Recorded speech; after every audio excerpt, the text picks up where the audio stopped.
Welcome, this video's about Stormbrand Inquisitor.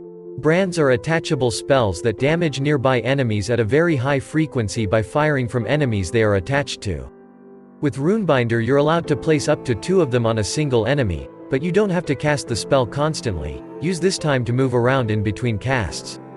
This build is based on Brands. Hierophant is one of the Ascendancy classes with a specific keystone dedicated just for this type of spells, but we've decided to use Inquisitor. It's overall much better with elemental damage and critical strikes. Sign of Purpose can be acquired via a pair of Forbidden Jewels anyway. You should be able to reach 100% crit chance with over 500% crit multiplier. There are 3 brand-specific clusters on the skill tree you can take, and additionally 2 medium cluster jewels dedicated to upgrading your brands even further. Brand Recall is a supplementary spell to add to the build. You can play as a low-life build to deal more damage by reserving half of your life, but that's not necessary for a satisfactory DPS. As for the type of damage, you will deal base lightning or converted cold damage. With Inevitable Judgment it's recommended to diversify it, half lightning and half cold. Stormbrand, which you'll be using, uses a chaining beam to hit up to 3 enemies and the one it is attached to. Its activation frequency is scaled up with cast speed, so it's actually very similar to any other regular spell. It won't last very long, around 2 seconds. It's a life or hybrid build with life leech and life regeneration. You should also have a fairly high spell block chance with Willclash Helmet. It's very easy to implement a lot of energy shield and armor into this build to increase its defenses too, but it's not an especially tanky build. Brands will often jump from one enemy to the other, additionally hitting them with a chaining beam. It's good for clearing. Single target damage can grow up to several million DPS with the proper gear. It's hard to find an upper limit for it. The build could cost a small fortune as there are a lot of rare affixes and unique items to strive for. You might struggle when playing on a budget.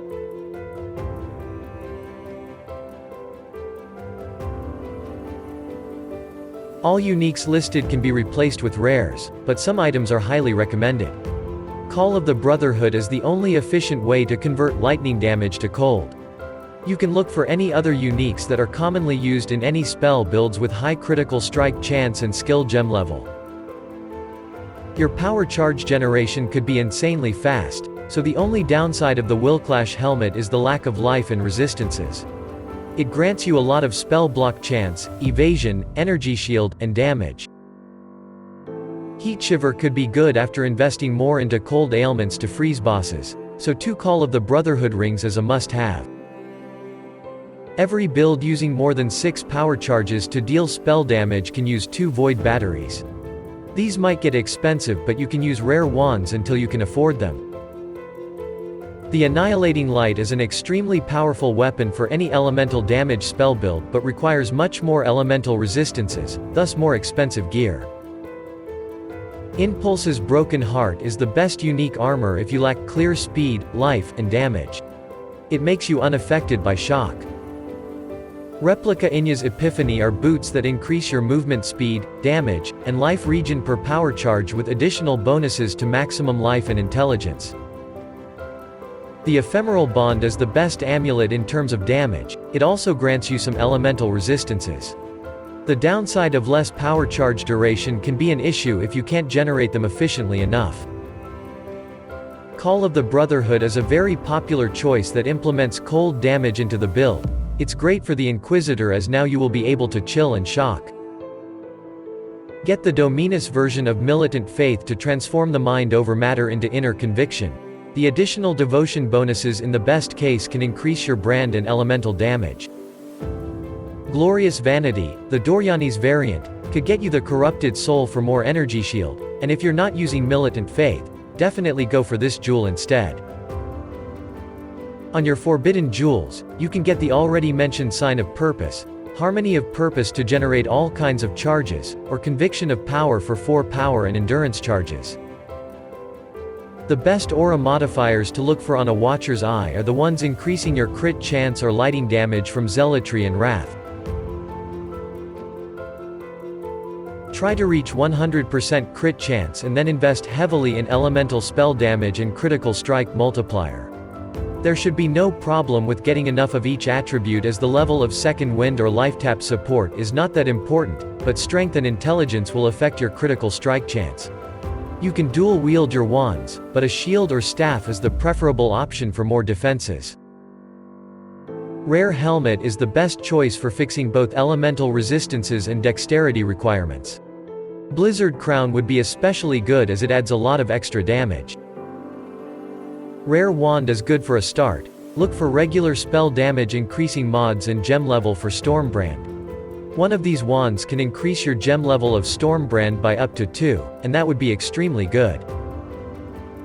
A shield will provide a lot of maximum life and additional cast speed and spell damage, but you can go for 2 wands too.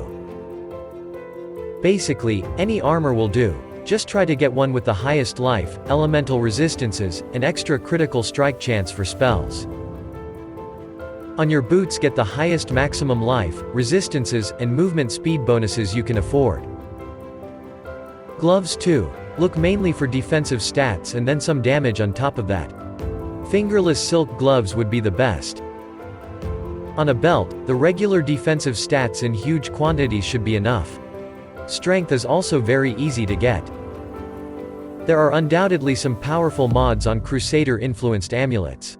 Critical strikes, reduced mana cost, extra gem level to Stormbrand, and reservation efficiency are the best ones.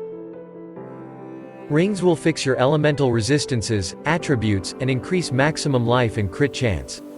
Additionally, you could get extra cast speed or reduced mana cost of skills here. On jewels, get the increased maximum life and increased critical strike chance, resistances, or attributes. Large cluster jewels have some great notables: Inspired Oppression, Sadist, Prismatic Heart, Doryani's Lesson, Snowstorm, Cold to the Core, and Stormrider. You can find these on elemental or cold clusters. You can use a medium cluster jewel with extra brand or critical strike bonuses for more damage. Bottled Faith is the best flask for a build such as this one. It's expensive but completely optional. Atziri's Promise, on the other hand, is extremely cheap and adds a decent portion of chaos damage, chaos resistance, and life leech. Quicksilver, Life, Granite, and Diamond Flask are our other recommended flasks. These should increase your armor, cast speed, and critical strike chance on use with proper suffixes. Removing freeze or corrupted blood would be helpful too.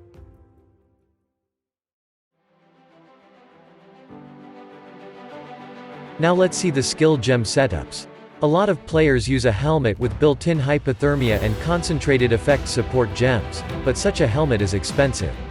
This setup depends on your damage type. If you can chill by dealing cold damage, use hypothermia support, but if not, link your Stormbrand with Inspiration, Swiftbrand, concentrated effect, increased critical damage, and added lightning damage support gems.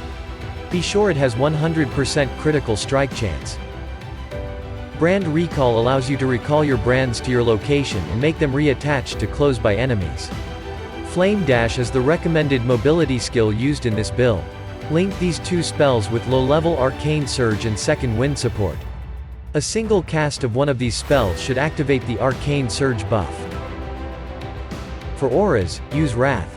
It grants you more spell lightning damage. With Zealotry you have more spell damage, increased crit chance, and a chance to create a consecrated ground during boss fights. Purity of Elements is an aura you will definitely use with the Annihilating Light for more elemental resistances, and complete immunity to all elemental ailments. If you have enough resistances, use Determination instead. These are the most expensive auras, so link them with Enlightened support for increased reservation efficiency. You may want to use Petrified Blood as a defensive layer, to mitigate hit damage, but the other auras you should use are Precision, for an increased critical strike chance, Vitality for life regeneration, and Clarity for mana regeneration. These don't have to be leveled all the way up to save some mana or life. If you have a lot of energy shield, you might want to link these with Arrogant support to reserve exactly half of your life pool and reap the benefits of Pain Attunement Keystone. If you're using endurance charges, pick Immortal Call for a guard spell, but if you have a lot of armor, go for Molten Shell instead. Link it with Cast when damage taken to cast it automatically. Divergent Righteous Fire increases your spell damage. You can use only the Vol version if you don't want to be permanently drained out of life and energy shield. Assassin's Mark is the only viable curse. It increases critical strike chance and multiplier against marked enemies. Cast it manually. Link these skills with enhanced support for more damage. We recommend killing all the bandits for 2 additional passive points, but if you need more elemental resistances, critical strike multiplier, and mana regeneration, you should pick Alira. Soul of Lunaris is the recommended major god for a better clear speed and protection against projectiles, especially in crowded areas. Other major gods might be good too, the Soul of Solaris for boss fights, or Aracali against damage over time and chaos damage. Soul of Gruthkul would be great to mitigate continuous physical damage hits, but if you're more afraid of damage over time, you can pick any other minor god with these qualities. The passive skill tree may vary. In this version, we've used only one large cluster jewel and no pain attunement to showcase more possible nodes to pick and to make it simpler. Maximum life, elemental damage, critical strikes, cast speed, and brand clusters will be the most important. Runebinder is the most important keystone, but you should also pick a second one to change it into an inner conviction or a corrupted soul. For masteries, pick the ones for more maximum life as life masteries, increased effect of auras or life reservation efficiency as reservation mastery, 2 additional brands, brand attaching to a new enemy every 0.3 seconds, and brand attachment range as brand masteries, increased effect of non-damaging ailments as elemental mastery, extra critical strike multiplier as critical strike mastery, and extra chain for a better clear speed as lightning mastery. That is all for now. If you have any questions, ask them below. Thank you for your support, and see you in the next one.